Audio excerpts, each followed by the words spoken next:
बिस्मिल्लाहिर्रहमानिर्रहीम, अस्सलाम वालेकुम नाज़रीन, आप देख रहे हैं जीएनएन और स्पोर्ट्स फ्लिक्स के साथ मैं हूं आपका मेज़बान सैनुल हसन। नाज़रीन, आज के प्रोग्राम में हम बात करेंगे ऑब्वियसली पाकिस्तान वर्सेस जिम्बाब्वे, तीसरा वनडे इंटरनेशनल मैच है और ये मैच दोनों ही टीमों के लिए डू और डाई है क्योंकि एक एक मैच से ये सीरीज़ अब तक बराबर है और आज के मैच पे इन्हिसार है कि जो भी टीम आज का मैच जीतेगी वो इस सीरीज़ को अपने नाम कर सकती है। तो इस हवाले से ये मैच दोनों टीमों के लिए ज़्यादा इंपॉर्टेंट है। पाकिस्तान अपनी बैटिंग मुकम्मल कर चुका है और पाकिस्तान की जानिब से जिम्बाब्वे को जीतने के लिए 304 रन्स का हदफ दिया गया है। 303 के हिस्से पर पाकिस्तान की इनिंग्स तमाम हुई और अब जिम्बाब्वे इस वक्त बैटिंग कर रही है और मैच की सूरत हाल कुछ इस तरह से है कि जिम्बाब्वे मुश्किलात का शिकार दिखाई दे रही है क्योंकि अब तक 3 खिलाड़ी उनके पवेलियन वापस लौट चुके हैं और अभी एक पहाड़ है जो जिम्बाब्वे ने सर करना है। ओवरऑल अगर देखा जाए आज के मैच के हवाले से पाकिस्तान की बैटिंग को, तो बड़ी ज़बरदस्त आज पाकिस्तान की बैटिंग रही। ओपनर्स की जानिब से अच्छा स्टार्ट फराहम किया गया। इसके साथ साथ कामरान गुलाम की जानिब से आज सेंचुरी स्कोर की गई। बड़ी ज़बरदस्त तरीके से उन्होंने अपनी न सिर्फ इनिंग्स को बिल्ड किया बल्कि उसके साथ साथ उन्होंने अपनी सेंचुरी को मुकम्मल किया। इसके साथ साथ नाज़रीन एक और खबर आप तक पहुंचाएंगे चैंपियंस ट्रॉफी के हवाले से। पाकिस्तान अपने मौक़िफ़ पर कायम है और चेयरमैन पीसीबी मोहसिन नकवी की जानिब से ये बता दिया गया है आईसीसी को कि हम अपने मौक़िफ़ से पीछे नहीं हटेंगे और हाइब्रिड मॉडल को हम कबूल बिल्कुल भी नहीं करेंगे। पाकिस्तान के पॉइंट ऑफ व्यू से ये एक अच्छी बात है। इसके साथ साथ ये भी मोहसिन नकवी की जानिब से कहा गया है कि जो आईसीसी की मीटिंग है जो कि कल है यानी कि 29 तारीख को जुमे वाले दिन, उससे पहले ही कोई वर्केबल प्लान पीसीबी को बताया जाए जिसके ऊपर बात की जा सके। तो नाज़रीन, ये दो हॉट टॉपिक्स हैं जिनके ऊपर बात करेंगे। अहमद सईद हमारे साथ स्टूडियोज़ में मौजूद हैं। इसके साथ साथ फॉर्मर क्रिकेटर और कप्तान सलमान बर साहब कुछ देर में हमें ज्वाइन कर लेंगे। उसके बाद उनसे भी गुफ्तगू का आगाज़ करेंगे। अहमद, आज के मैच के हवाले से काफ़ी होपफुल पाकिस्तान भी नज़र आ रहा है और क्रिकेट शायकीन पाकिस्तान की कि अब मैच पाकिस्तान ने अच्छा बना लिया है और जीत इसमें पाकिस्तान हासिल करेगा, क्या कहेंगे आप? जी हाँ, बहुत पॉजिटिव स्टार्ट हुआ मैच का। आज सबसे पहले तो मोहम्मद रिजवान ने जो है वो टॉस जीता और उन्होंने बैटिंग का फ़ैसला किया और वो फ़ैसला दुरुस्त भी साबित हुआ। इसके बरक्स हम देखें तो जो जिम्बाब्वे कप्तान है क्रेग इरविन, जब वो आए तो उन्होंने कहा कि हम यहाँ पहले बॉलिंग करना चाह रहे थे। तो एक ऐसी कंडीशंस के ऊपर जहाँ पर मेज़बान कप्तान जो है वो इस बात के लिए तैयार थे कि वो वहाँ पर आकर बॉलिंग करेंगे, जल्द विकेटें लेंगे और पाकिस्तान के ऊपर दबाव डालने की कोशिश करेंगे। उन कंडीशन में पाकिस्तानी कप्तान ने टॉस जीतकर अपनी टीम को मैदान में उतारा और उनके ओपनर्स ने 58 रन का जो है वो एक अच्छा आगाज़ फराहम किया, बहुत पुरएतमाद आगाज़ फराहम किया। और एक खुशाइन बात ये हमें दिखाई दे रही है कि अब्दुल्ला शफीक और साइम अयूब की जो जोड़ी है, ओपनिंग जोड़ी, वो बिलाखिर हमें लंबे आगाज़ जो है वो फराहम करने में मुतवातर कामयाब होना शुरू हुई है। आपको याद होगा कि ऑस्ट्रेलिया के भी जो आखिरी 2 मैचेस हमने खेले उनमें भी इन्होंने शानदार अंदाज में चेज़ करते हुए स्कोर किए थे और इस सीरीज़ के भी 2 मैचेस के अंदर इन्होंने बहुत अच्छी पार्टनरशिप जो है वो हमें फराहम की है। इसमें एक और प्लस पॉइंट आज ये था कि साइम अयूब के 31 रन पर आउट हो जाने के बाद अब्दुल्ला शफीक ने जो है वो जिम्मेदारी का मुजाहरा किया और अब्दुल्ला शफीक जो स्ट्रगल कर रहे थे पिछले 2-3 इनिंग्स से, आज उन्होंने भी एक अच्छी बारी ली है। एक पुरएतमाद इनिंग्स उन्होंने भी खेली है। 50 रन उन्होंने बनाए। उनके करियर की ये 7वीं टेस्ट सेंचुरी थी। इससे पहले आपको याद होगा कि एडिलेड में उन्होंने 64 रन नॉट आउट की इनिंग खेली थी ऑस्ट्रेलिया के खिलाफ। तो अब्दुल्ला शफीक के लिए भी ये बहुत इंपॉर्टेंट था कि वो आते और इस मौके के ऊपर जो है परफॉर्म करते और अब्दुल्ला शफीक ने जो है वो उस परफॉर्मेंस का आज मुजाहरा किया है। उसके बाद यकीनन यहाँ पर जो हाईलाइट है आज के मैच की, जो काबिल तारीफ इनिंग्स थी, वो कामरान गुलाम की जानिब से हमें देखने मिली, जिन्होंने बहुत ही शानदार अंदाज में सेंचुरी स्कोर की और पाकिस्तान की इनिंग्स का जो बिल्डअप था उसको जो मोमेंटम फराहम किया, जहाँ पर एक्सेलरेशन की ज़रूरत थी वहाँ पर उन्हें एक्सेलरेट किया, जहाँ पर उनको गो थ्रू करना था, रन थ्रू करना था, वहाँ पर उन्हें स्ट्राइक भी रोटेट किया। मोहम्मद रिजवान के साथ भी अच्छा खेले, सलमान अली आगा के साथ भी वो अच्छा खेले। तो एक बहुत शानदार कॉम्पैक्ट इनिंग उन्होंने खेली जिसकी वजह से पाकिस्तान जो है वो 303 रन का मजमूआ हासिल करने में कामयाब हो चुका है और उसी की बदौलत रन रेट का जो प्रेशर होता है, जो चेजिंग रन का प्रेशर होता है, वो प्रेशर भी यकीनन काउंट कर रहा होता है। और जिम्बाब्वे की टीम इस वक्त जिन मुश्किलात में घिरी हुई है वो इस वजह से भी है कि पाकिस्तान ने एक हैंडसम टोटल जो है वो स्कोर बोर्ड के ऊपर खड़ा किया। अगर टोटल की हम बात करें तो पाकिस्तान ने 13 महीने के वक्फे के बाद आज एक रोज़ा क्रिकेट में 300 से जायद का हिस्सा जो है वो अबूर किया है। एग्जैक्टली और ये ऑब्वियसली एक अच्छा टोटल है और हम उम्मीद यही करते हैं कि अब कम टोटल के ऊपर जिम्बाब्वे को हम आउट करेंगे क्योंकि जितना बड़ा मार्जिन होगा उतनी ही बड़ी फतह होगी। अहमद, हमें अजहर अली खान साहब ने ज्वाइन किया है, साबिक चीफ सिलेक्टर हैं। Welcome to the show sir. आज के मैच के हवाले से सबसे पहले कहिएगा क्या कमेंट करना चाहेंगे पाकिस्तान की अब तक की जो कारकर्दगी है उसको देखते हुए? जिस तरह की पिच खेली है और मेरा ख्याल है कि अच्छा डिसीजन था कि टॉस जीतकर पाकिस्तान ने बैटिंग का फैसला किया।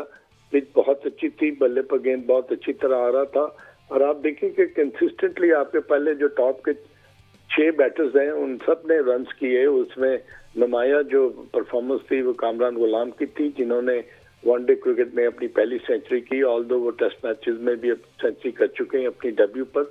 तो एक खुशाइन बात थी, बड़ा अच्छा खेले उन्होंने, बॉलर्स का बड़ा उम्दा तरीके के साथ मुकाबला किया और खास तौर पर उनके जो शॉट्स थे ना उनमें पावर भी थी, स्ट्रेंथ भी थी, एलिवेशन भी थी और उनमें एक जज्बा जो नजर आया ना, एक लगन नजर आई, वो ये थी कि वो अपने कदमों का इस्तेमाल बहुत उम्दा तरीके से कर रहे थे और पिच ऑफ द बॉल पर जा रहे थे और उसको अगर उन्होंने हवा में खेला तो फिर वो बाउंड्री लाइन के बाहर ही बॉल गया। तो आई थिंक ये बड़ा अच्छा उम्मीद है कि नंबर 3 पर आकर कामरान गुलाम ने जो है वो सेंचुरी स्कोर की। He was very very well supported by also from अपना जो अब्दुल्ला शफीक ने भी 50 रन किए। कंसिस्टेंटली आप देखें कि 30, 35 और 40 जो रन है वो तमाम बैटर्स ने किए। इससे जाहिर होता है कि जो फॉल ऑफ द विकेट थी वो कंसिस्टेंटली नहीं थी, थोड़ा सा उसमें मार्जिन रहता था और पार्टनरशिप भी बिल्ड की। तो आई थिंक 300 रन का जो एक हदफ होता है वो हमेशा दूसरी टीम के लिए मुश्किल होता है। ऑल्दो जिम्बाब्वे जो है ना वो प्रोबेबली उनको ना अभी वनडे क्रिकेट के वो रिचुअल्स, वो स्किल वो खेलने नहीं आए, उनको मैनेज नहीं करना आया कि हमने अपनी इनिंग को किस तरह बिल्ड करना है, क्योंकि ये जरूरी नहीं होता कि आप ओवर में 6 या 7 रन करें। ये 50 ओवर्स की गेम होती है, 300 बॉल्स होते हैं, आपको ऑक्यूपेशन ऑफ क्रीज करना पड़ता है, आपको बड़ा ही उम्दा तरीके से पार्टनरशिप बिल्ड करने पड़ते हैं। ये एकदम मैच खत्म नहीं होता, ये 20 ओवर का मैच नहीं है। तो इसलिए मैं समझता हूँ कि उनमें फुकदान था कि वो पार्टनरशिप उनकी बिल्ड नहीं कर पा रही हैं।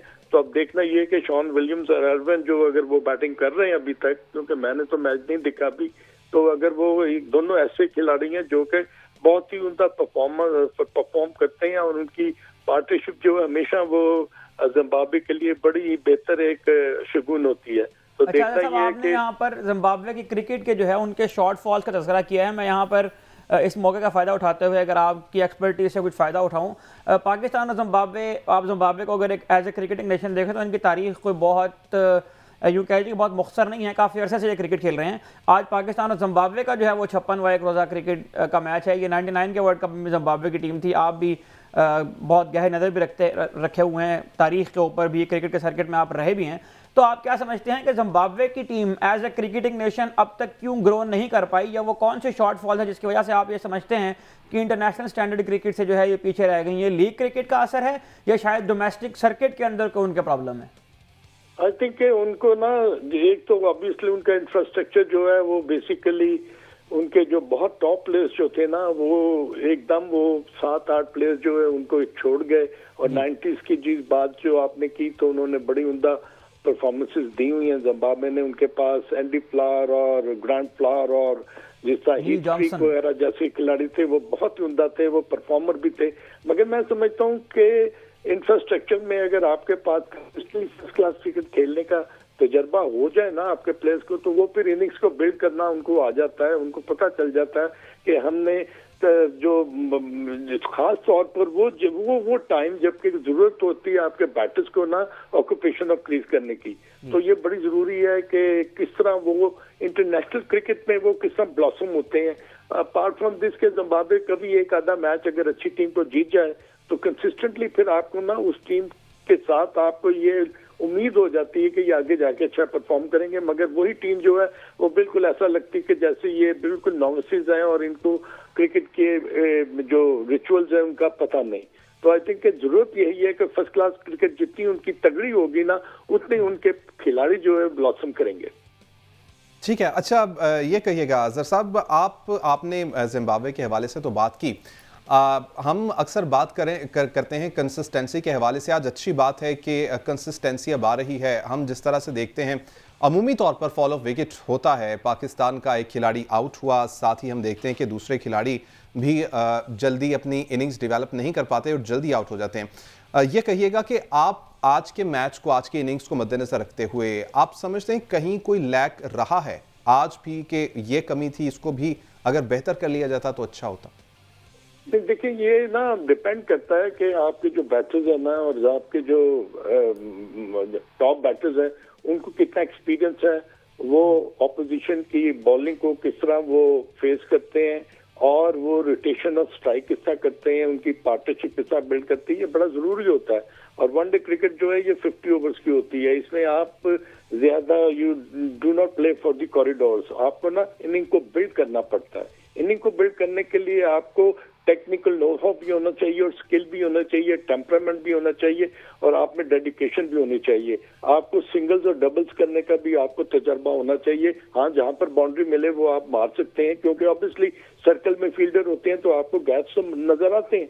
But on the other hand Pakistan के बैटर्स के लिए ये जरूरी है कि कंसिस्टेंसी तभी आएगी जब ऊपर के 4 या 5 प्लेयर जो है वो ये रिस्पॉन्सिबिलिटी लें कि उन्होंने अपनी टीम के लिए परफॉर्म करना है, इनिंग बिल्ड करनी है, पार्टनरशिप बिल्ड करनी है और इन टेंडम एक दूसरे को अप्रिशिएट करना है। और उसके लिए बहुत जरूरी होता है कि आपकी ऑक्यूपेशन ऑफ क्रीज होनी चाहिए। मैं हमेशा कहता हूं कि इनिंग तभी बिल्ड होती है, पार्टनरशिप तभी बिल्ड होती है जब आप स्ट्राइक को ना रोटेट करते हैं। अगर लेफ्ट हैंड और राइट हैंड कॉम्बिनेशन है तो वो बॉलर्स के लिए थोड़ा सा मुश्किल पेश आता है।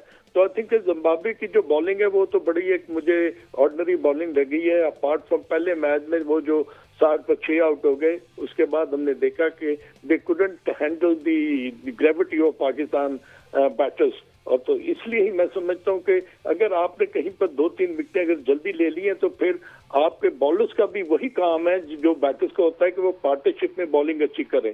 तो प्रोबेबली पाकिस्तान के बैटर्स के जो प्रॉबल 6 बैटर्स जो थे इन्होंने उम्दा परफॉर्मेंस की और पाकिस्तान 300 प्लस रन करने के लायक हुआ।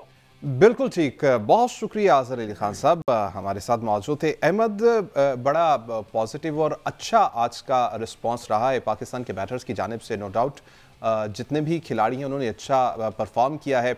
इसके ऊपर मजीद भी बात करेंगे, लेकिन अभी एक ब्रेक का कहा जा रहा है। नाज़रीन, ब्रेक से वापस आएंगे तो कंटिन्यू करेंगे।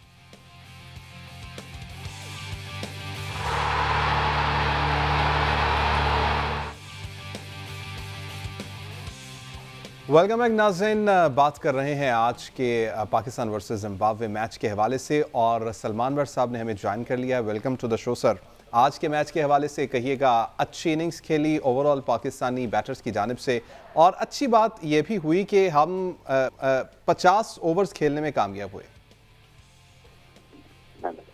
जी हेलो जी भट्ट साहब, क्या सुन पा रहे हैं आप? जी, आवाज थोड़ी कम आ रही थी। जी भट्ट साहब, आज की इनिंग्स के हवाले से, पाकिस्तान की आज बैटिंग के हवाले से क्या कहना चाहेंगे आप?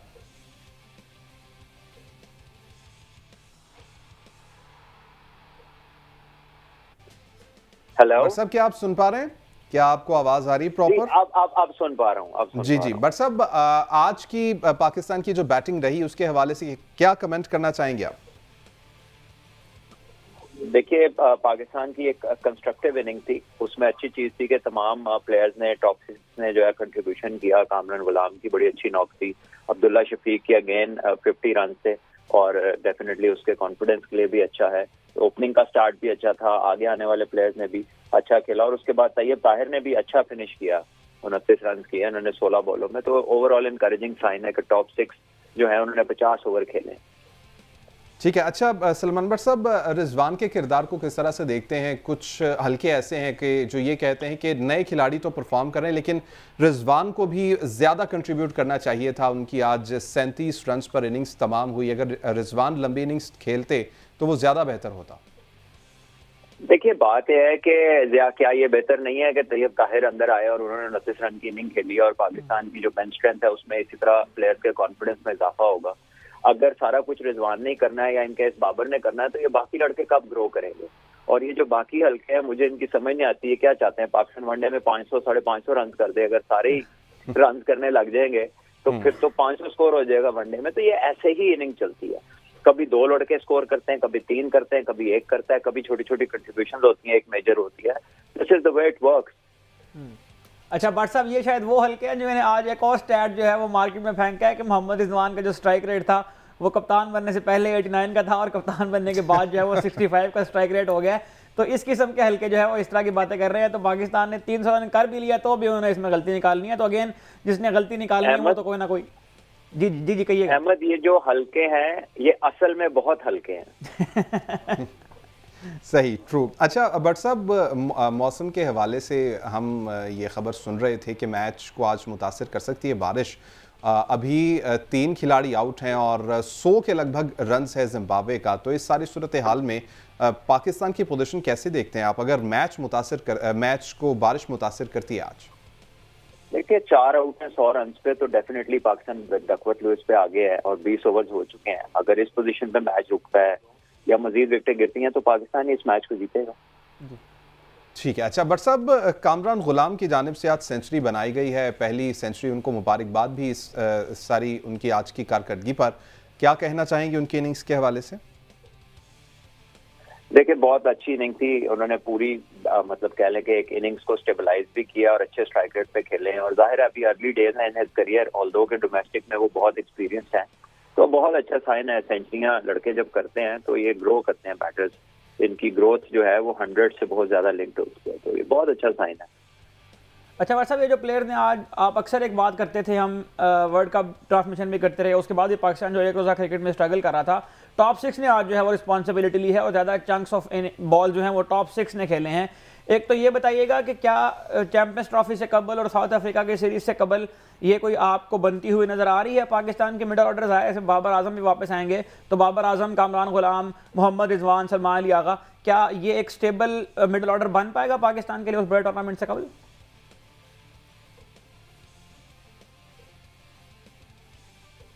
सलमान भट्ट साहब, राबिता मेरे ख्याल में मुंतकिल हुआ है। अहमद, आज के मैच के हवाले से काफ़ी पॉजिटिव रही है अब तक की पाकिस्तान की बैटिंग को कहा जाए या बॉलिंग को कहा जाए।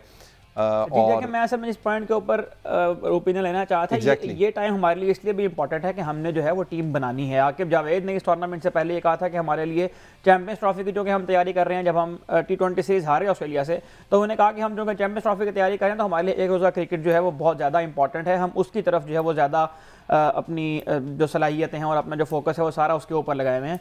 तो इस हवाले से ये बहुत ही पाकिस्तानी क्रिकेट के लिए अहमियत का हामिल वक्त है कि पाकिस्तान ने यहाँ से जो टीम निकलनी है, इसमें हमने अपनी बेंच स्ट्रेंथ भी चेक कर ली है। हमने इसके बाद साउथ अफ्रीका में जाके 3 मैचेस खेलने हैं, उसके बाद एक ट्राई सीरीज है, उसके अंदर भी हमने एक रोज़ा मैचेस खेलने हैं, उसके बाद फिर हमने जाकर जो है वो चैंपियंस ट्रॉफी के अंदर खेलना है। और चैंपियंस ट्रॉफी के हवाले से इस वक्त जो खबरें आ रही हैं उसका पाकिस्तान में होना या ना होना ज़ाहिर है उसके ऊपर बहुत ज़्यादा सवालात हो रहे हैं। लेकिन चैंपियंस ट्रॉफी बहरहाल पाकिस्तान को उसमें परफॉर्म भी तो करना है ना, पाकिस्तान को उसमें खेलना भी है, पाकिस्तान को अपने खेल से भी उन तमाम जो डाउट्स हैं उनका जवाब देना है। तो ये एक बहुत सेंसिटिव वक्त इस हवाले से भी है। और ये जो इनिंग्स खेली गई है कामरान गुलाम की जानिब से, अब्दुल्ला शफीक की जानिब से, तैयब ताहिर ने जिस तरह से आके फिनिश किया, नंबर 5 नंबर 6 का जो स्पॉट था उसके ऊपर हम जाहिर है कि तलाश कर रहे थे। पाकिस्तानी टीम में शादाब खान पहले इस पर खेलते थे, नवाज थे वो खेलते थे, इफ्तिखार थे वो खेलते थे, उनके जाने के बाद जो गैप फिल करने का जो ये अमल है तो ये बहुत इनकरेजिंग है। इनकरेजिंग तो है। अहमद, आप समझते हैं कि अब तक गैप जो नजर आ रहा था वो किसी हद तक फिल हो चुका है या अभी मजीद काम करने की हमें जरूरत होगी? देखें, काम करने की जरूरत तो बहुत ज्यादा है यकीनन, क्योंकि ये जिम्बाब्वे की टीम है। जिम्बाब्वे की टीम के खिलाफ परफॉर्म करके आप ये नहीं समझ सकते कि आपने इंटरनेशनल स्टैंडर्ड्स को मीट कर लिया है। ये तो टेस्ट जाहिर है कि वहां पर होगा जहां पर साउथ अफ्रीका की पिचेस के ऊपर जाके आपका इम्तिहान होगा, वहां पर इनको यकीन परफॉर्म करना पड़ेगा। इसमें जो सबसे इंपॉर्टेंट बात यह है कि वो यही है कि जितना ग्राइंड आप डोमेस्टिक क्रिकेट के अंदर करेंगे, जितना ग्राइंड आप फर्स्ट क्लास क्रिकेट के अंदर करेंगे, उतना ही आपके अंदर स्टेबिलिटी पैदा होगी, उतनी ही टेक्निक मैच्योर होगी, उतना ही इनिंग्स को कंस्ट्रक्ट करना आएगा, उतनी ही लंबी क्रिकेट खेलने आएगी। कामरान गुलाम के अगर हम लिस्ट ए के स्टैट्स को निकाल के देखें तो आज उनका 100वां लिस्ट ए का मैच है जिसमें उन्होंने 41 की एवरेज है कामरान गुलाम की लिस्ट ए क्रिकेट में। और पाकिस्तान की जानिब से 2024 में उन्होंने कैलेंडर ईयर में सबसे ज़्यादा रन भी बनाए हैं लिस्ट ए क्रिकेट में। तो डोमेस्टिक के अंदर परफॉर्म करने वाले जो खिलाड़ी हैं उनका इंटरनेशनल सर्किट के ऊपर आकर परफॉर्म करना, ये पाकिस्तान क्रिकेट के लिए बहुत इंकरेजिंग होगा और एक कंपटीशन की फिजा जो है वो इससे पैदा होगी जिससे मजीद प्लेयर जो है वो नर्चर होकर ऊपर आएंगे। और इसकी पाकिस्तान को बड़े अरसे से ज़रूरत भी थी और खुशी इस बात की है कि हम अब उस ट्रैक के ऊपर चढ़ गए हैं कि जो हमें एक अच्छा न सिर्फ अच्छी ओपनिंग और अच्छा मिडल ऑर्डर भी देगा और ये पाकिस्तान के लिए बड़ा ज़रूरी था। इसके साथ साथ कंसिस्टेंसी के ऊपर जिस तरह से हमेशा से हम बात करते हैं, तो आज के मैच को देखते हुए, आज की इनिंग्स को देखते हुए काफ़ी होपफुल हैं कि जो आने वाली सीरीज है उसमें भी पाकिस्तान कुछ ना कुछ सीख कर जाए। ट्रांजिशन पीरियड था, इसमें एक पॉइंट और भी है कि हम जाहिर है कि ओपनर्स के हवाले से परेशान थे। इमामुल हक और फ़खर ज़मान जो है एस्टैब्लिश जोड़ी थी ओडीआईज़ के अंदर, उनको को भी ज़ाहिर है फ़खर जमान अब 33-34 के हो गए हैं, उनके बहुत लंबी क्रिकेट क्योंकि ये नहीं बची है। अल्लाह करे कि वो लंबी क्रिकेट खेल जाए पाकिस्तान की जानिब से, उनके फिटनेस के भी कुछ इशूज़ चल रहे हैं, तो उनको रिप्लेस करने के लिए साइम अयूब और अब्दुल्ला शफीक के ऊपर जो है वो ट्रस्ट किया गया। और ऑस्ट्रेलिया के दौरे के अंदर भी और जिम्बाब्वे के दौरे के अंदर भी इन दोनों जो हमारे ओपनर्स हैं उन्होंने जिस तरह की कारकर्दगी दिखाई है, कंसिस्टेंट रहे हैं, रन बनाए हैं उन्होंने, और जिस बात को उन्होंने समझा है वो ये है कि पिच के ऊपर जितना वो टाइम लेंगे उतना ही जो है वो रन करने में कामयाब होंगे। और साइम अयूब जो है वो आज पाकिस्तान की ओडीआई की हिस्ट्री में दूसरे प्लेयर बन गए हैं जिन्होंने पहला बॉल भी फेस किया और बॉलिंग के अंदर भी आकर पहला बॉल करवाया। इससे पहले मोहम्मद हफीज़ एक बार जो है वो पाकिस्तान के लिए कुछ मैचेस में ये काम कर चुके हैं। तो साइम अयूब बैटिंग के अंदर भी और बॉलिंग के अंदर भी एक जो है वो यूँ कह लीजिए कि हैंडी कंट्रीब्यूशन पाकिस्तान के लिए अदा कर रहे हैं। तो ये कुछ अच्छे साइंस हैं जो हमें इस सीरीज से हासिल अच्छे साइंस हैं, और हम दुआ ये करते हैं और हमें उम्मीद ये है अपने प्लेयर्स के साथ कि जिस तरह से अच्छा परफॉर्म कर रहे हैं ये इसी तरह से अच्छा परफॉर्म करते रहें, क्योंकि अहमद हम ये देखते हैं कि हमारी जो परफॉर्मेंस है प्लेयर्स की उसमें कंसिस्टेंसी नहीं रहती। कुछ मैचेस में बहुत अच्छा परफॉर्म करेंगे और कुछ मैचेस में बिल्कुल ही वो यूं आप समझ लें कि ज़ीरो पर चले जाएंगे या इनिंग्स बिल्ड ही नहीं कर पाते। तो इसमें यकीनन अगेन जो हम जिसके ऊपर बार बार जिस पॉइंट के ऊपर एम्फसाइज कर रहे हैं, ये जो पिछले 3-4 साल में अभी आपने मोहम्मद रिजवान के हवाले से जब बात की तो हमने स्ट्राइक रेट यहाँ पर शेयर किया। इस तरह के जो लायानी किस्म के स्टैट्स हैं वो शेयर कर करके लोगों को ये बताने की कोशिश जाती है कि वाइट बॉल क्रिकेट जो है वो स्ट्राइक रेट के ऊपर और इंटेंट के ऊपर और इस तरह की। देखें, पाकिस्तानी क्रिकेट को आप कंपेयर नहीं कर सकते ऑस्ट्रेलिया क्रिकेट के साथ, पाकिस्तानी क्रिकेट को आप कंपेयर नहीं कर सकते इंग्लैंड क्रिकेट के साथ। आपको अपने रिसोर्सेज के साथ खेलना है और अगर रिसोर्सेज नहीं है तो वो पैदा करने हैं। अनफॉर्चुनेटली पिछले 3-4 सालों में वो रिसोर्सेज पैदा हुए ही नहीं है, क्योंकि जो प्लेयर्स का पूल था वो आपने 1100 से कम करके 150 पे 180 पर ले आए और आपके जो रिप्लेसमेंट थी प्लेयर्स की वो तैयार नहीं हुई हैं। तो इसी वजह से आपको नजर आता है कि जो खिलाड़ी पहले रिप्लेस होते थे टीम से वो 2-4 मैचेस के बाद दोबारा घूम फिर के वापस आते थे, क्योंकि उनके जो रिप्लेसमेंट के लिए प्लेयर आते थे वो भी इंटरनेशनल स्टैंडर्ड के मुताबिक तैयार नहीं होते थे। एग्जैक्टली। अच्छा अहमद, हमारे पास टाइम बिल्कुल महदूद, आखिरी 1 मिनट है। चैंपियंस ट्रॉफी पर पाकिस्तान अपने मौक़िफ़ पर कायम है और चेयरमैन पीसीबी की जानिब से एक मरतबा फिर ये कह दिया गया है कि भैया हमें पहले ही बता दिया जाए कि कोई डुएबल फार्मूला हाइब्रिड पर हम नहीं चाहेंगे। इस हवाले से क्या आपके साथ कल का दिन जो है वो बहुत इंपॉर्टेंट है इस हवाले से, और कल यकीनन कोई ब्रेक थ्रू होने का इम्कान इस वजह से है कि आईसीसी की बोर्ड मीटिंग है कल, जिसमें चैंपियंस ट्रॉफी के मुस्तकबिल का फैसला होना है। उससे पहले पीसीबी की अब तक की जो तैयारियां हैं वो यकीन इस हवाले से काबिल तारीफ हैं कि वो अपना माइंडसेट क्लियर रखना चाहते हैं और उन्होंने वहां जाने से कबल ही आईसीसी से रब्ता किया। उन्होंने कहा कि हमें कोई डुएबल प्लान दें और उस डुएबल प्लान में ये बात शामिल नहीं होगी कि चैंपियंस ट्रॉफी जो है वो हाइब्रिड होगी। और उस डुएबल प्लान के अंदर ये ऑप्शन हो सकती हैं कि इंडिया की टीम आए मैच खेले और सेम डे वापस चली जाए, इंडिया की टीम अपनी मर्जी के मुताबिक जिस शहर में वो चाहे वो आए मैच खेले, लेकिन चैंपियंस ट्रॉफी पाकिस्तान में ही होगी। और अगर पाकिस्तान में चैंपियंस ट्रॉफी नहीं होती तो एक साफ और वाज़ेह पैगाम जो है मौसम आपने अगर गुफ्तगू सुनी हो तो उसमें एक पॉइंट ये भी उनकी जानिब से बोला गया, चेयरमैन पीसीबी की जानिब से, कि क्रिकेट की बेहतरी के लिए जो भी फैसला होगा वो हम करेंगे। आप समझते हैं कि ये एक झोल है थोड़ी सी, या ये कोई ऐसा पॉइंट है कि शायद क्रिकेट की बेहतरी के लिए हाइब्रिड को भी अपना लिया जाए? देखें, क्रिकेट की बेहतरी इसी में ही है ना कि पाकिस्तान और इंडिया के मैचेस हों। क्रिकेट की बेहतरी इसी में ही है ना कि अगर क्रिकेट को आपने इंक्लूसिव करना है, इसको वर्ल्ड वाइड आपने एक्सपोर्ट लेकर जाना है, तो इसकी सबसे बड़ी राइवलरी तो पाकिस्तान और इंडिया के मैचेस हैं। तो पाकिस्तान इंडिया के मैचेस होंगे तो क्रिकेट बेहतर होगी ना। तो मोहसिन नकवी साहब ने जो स्टेटमेंट दी है, मेरा ख्याल है वो एक मरबूत किस्म का उनका एजेंडा जो अब तक नजर आ रहा है। अल्लाह करे कि पाकिस्तान क्रिकेट बोर्ड इसके ऊपर स्टैंड ले पाए। आप ये समझते हैं कि अभी तक जिस ट्रैक पर है पाकिस्तान वो बिल्कुल दुरुस्त? जी, हमें तो काफी अरसे बाद पीसीबी की जानिब से इस तरह का स्टांस देखने को मिला है। ठीक है, बहुत शुक्रिया अहमद सईद हमारे साथ थे। नाज़रीन, आज का प्रोग्राम आपने देखा, फीडबैक जरूर दीजिएगा। अल्लाह निगहबान।